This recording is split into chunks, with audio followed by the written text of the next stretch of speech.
Good morning and welcome to this week's morning coffee vlog. I decided to give you a change of scenery for a change and not do the backwards journey, do the going in journey to work. It's Friday the 29th of May. So yep, that's right, we're nearly in June already. Half the year is getting on for being dispatched. Incredible, really. And as you can see, children, it's a rainy day today. A bit miserable, to be fair. So, what's been happening in this week's not particularly exciting world of coffee? Bank holiday weekend was actually quite good. Fairly reasonable weather, not exactly what you'd call boiling hot, but it wasn't like this either, so that was good. Saturday had quite a good day. Nipped in the afternoon. I knew forecast sort of said that later on in the afternoon was going to be the best of the weather, and went out with the youngest to Greenhead Park in Huddersfield, which is quite a sizable park, but they got some nice swings and a big slide, covered slide he liked, so went to take him for a bit of fresh air out there, and it turned out there was a big fair there, one of these travelling fairs had pitched up, filling up a fair old chunk of the park. So obviously clocked that and we were straight onto that because they've got some big inflatable, really big inflatable slides, and a big inflatable sort of bouncy gym thing you could bounce around in. So he saw all that and he was like, I'm having a bit of that. So and there was various other rides, so I went and had a good go in that. Do know how to charge though, these fairgrounds, because you had to queue to get in. At least it was just one fee to get on everything, because the block you're getting in, you have to queue. It was $5.99 for kids to ride on any ride, get like a band. $6.99 for adults, but to just go in and watch your kids while they're having the fun, £2.50. So that was $8.50 dispatched, and then you got all the related sweeties and whatever else and drinks that they want to get. But yeah, it wasn't so bad. We spent quite a few hours in there, and you've got to go on quite a few rides. Obviously there's a lot of bigger ones for more adults and teenagers, so it wouldn't go on. But yeah, there was plenty for my youngest's age range, so that was quite good. On Saturday that was Saturday. Sunday we wasn't that great until early evening, I think it was, and then away back from my parents after we'd had lunch. We called in at the local park.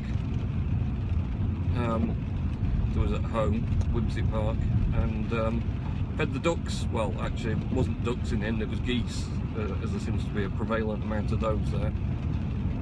Fed the geese, and yeah, got sort of followed up here, and then he went and scoot round on his balance bike on there's a some rolling lumps of tarmac that made like a sort of a mountain bike area or BMX bike area, I suppose, but it's quite good for the kids to zoom up and down as well, because it's just like rolling undulated hills of tarmac.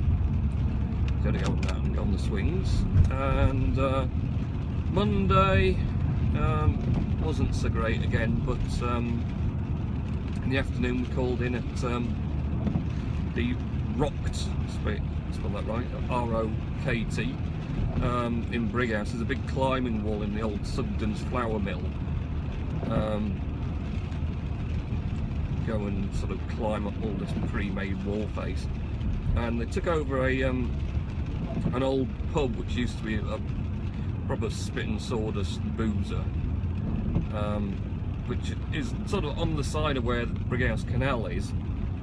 It was always just scrubbed to the side of it. Like I say, it was a proper old school boozer.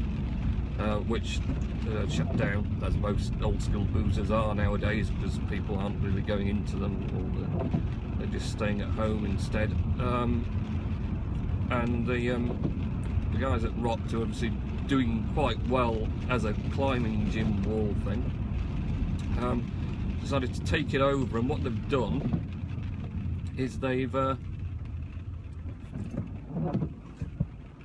converted it all, and they've cleared all the scrub from the side right back to the canal, so you can go in, and then alongside it there's a lovely big area. It's amazing how big the area is, for outdoor seating, and they've put in these big sort of climbing hexagon style balls, or climbing blocks, on 3 of them mounted up, and the kids can sort of do just basic climbing on those. So yeah, he went on a climb about that and a play about in that outdoor area.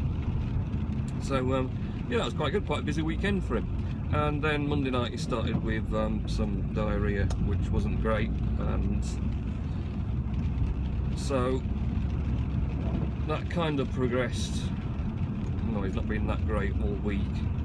The Wednesday night it got really bad. I thought it was clearing up, and it went the opposite way and went really. And yeah, by Wednesday night it started, it was off at the other end as well. So sickness and diarrhea, which sounds like the doctor thinks he's got a viral infection. So so he's not been that lively this week, unfortunately, like the little man, for his week off school.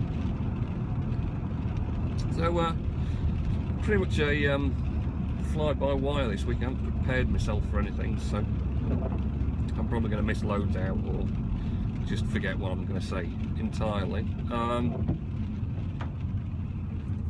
But one thing I did notice, related, I suppose, in a way to this, is there's an article about, I think it was in Canada, that a driver changing his music on his Apple Watch got ticketed for using a mobile device while in charge of a vehicle. Which is a bit interesting, really. I suppose you are technically not touching the steering wheel, both hands all the time on the steering wheel, if you're fiddling on your watch, even if you're just using it to change your music track or whatever else. Theory, really, Siri, if you're invoking Siri with it, then you should be fine, because you're only taking your hand off the wheel for a limited portion of time. It comes to these sort of doing these vlogs as well, and you could say this is probably a distraction of sorts for me driving, because I'm not fully concentrating on where I'm going, talking as well. But then again, you talk to people in the car when there's drivers and passengers all the time as well, and that's not actually classed as a distraction. And really, this is only the same as talking to someone. You're not actually interacting with anything with your hands, so they're both still firmly on. But in a way, still, yeah, I mean, driving as such is a pretty complicated thing for your brain to do, because you've got a lot of information to take in at any one time. Looking out for various potential hazards in front of you. I think when I was taught, you're always looking X number of cars ahead, not necessarily the one in front, to anticipate what might be happening, and then also looking at what's at either side of the road to anticipate if a car there might pull out, even though it shouldn't be, or if there's pedestrians, you know, if they're not going to see you and cross just because they haven't seen you. So there's quite a lot you need to be doing, and yeah, I suppose anything that does distract you from doing that important job is a potential hazard, in that you're not going to notice something and then run into something or someone. But then again, touch wood, in 20 years I haven't crashed into anything, so I must be doing something right somewhere. And so I don't really see this as any different to talking to someone in the car. Probably less distracting, because if there's someone behind you, then you'd be more tempted to sort of look behind rather than be looking where you're going in the first place. So that was that, an interesting thought, just interacting with your smartwatch in the car. Is that potentially now the next on your mobile phone sort of thing for the police?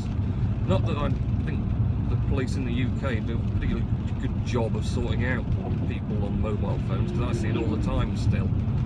And they're supposed to be ticketing people, but again, we seem to, unless they're going to put CCTV on pretty much every road, you hardly see patrol cars nowadays that much. Well, I don't anyway.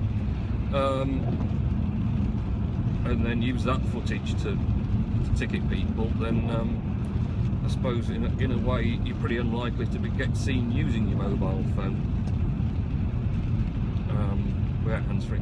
Although I've got to admit, in some ways, I kind of prefer the people who are using the phone while driving to the ones that decide to stop in the most ludicrous places just because they've got a call, and just stop bang dead in the middle of a fairly narrow road anyway, blocking it while they sit and have a 10-minute chat to the grandma or whatever. That narks me off even more. I saw once someone stopped on a roundabout, just part way through a roundabout, just stopped, have a chat on his phone. Look, I'm not driving, so it's okay, I can stop. I'll just stop, and then I'm not driving, so it's okay to take this call now. No, not really. That's no help at all to anyone. Oh, yeah, what's this? Been a fire up there? I mind you, there was a tyre fire. I think I tweeted it out. Big black smoke. Yesterday when I was leaving, I might even just upload the dash cam footage, right?